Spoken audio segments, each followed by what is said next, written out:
My heartfelt greetings to everyone present today, and especially to Jason Ang. I truly value the industry and dedication of teachers who would go out of their way to provide the students with the best possible learning modalities.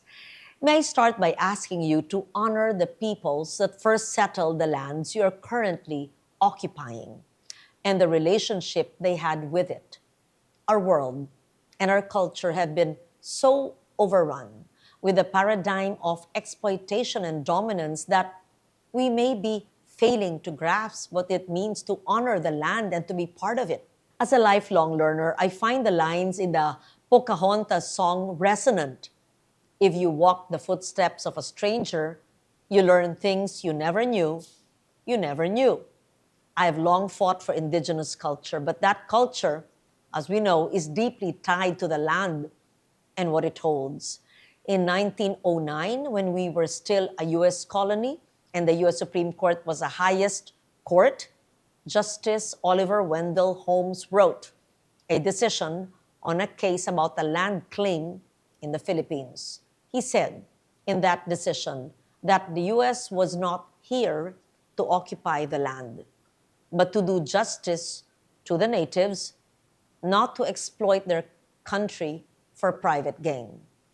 The ruling was that if, as far back as memory goes, the land has been held private, then it had to be so even before Spanish conquest and was never public land.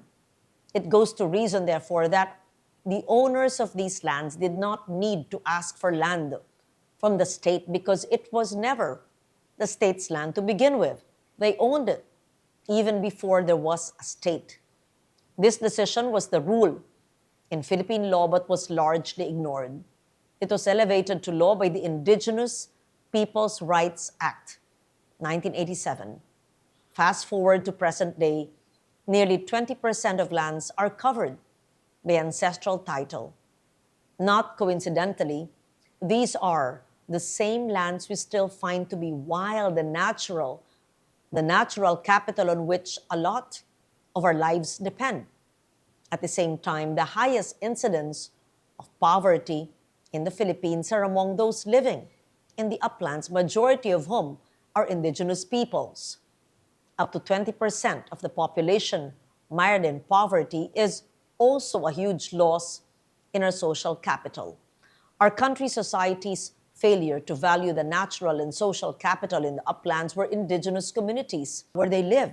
And this is why we are facing ecological collapse. Yet, we seem to have blinders as a society and are failing to change the way we manage these two types of capital.